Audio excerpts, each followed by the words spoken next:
Hey guys and gals, Mr. Know-It-All here, and I'm going to help you with a problem that many people have, and that is this right here.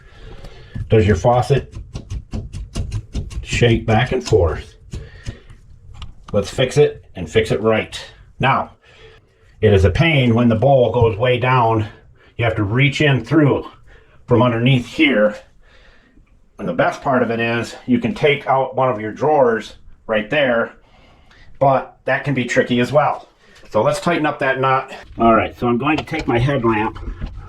I've got to do it by hand.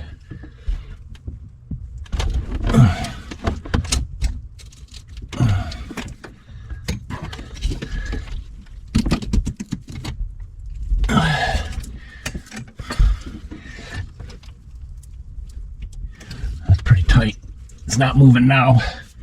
And I think I'm going to caulk around it up there. Now I might as well tighten the other one up, seeing how I got in here. Make sure that's tight.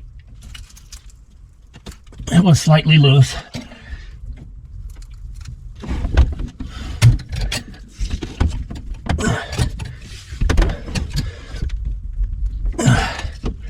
All right, it's tight now. That's all you got to do. No movie. But I think I'm going to caulk around this thing with some clear silicone. And as we always say, don't be a schmuckle, and Mr. Know-It-All out.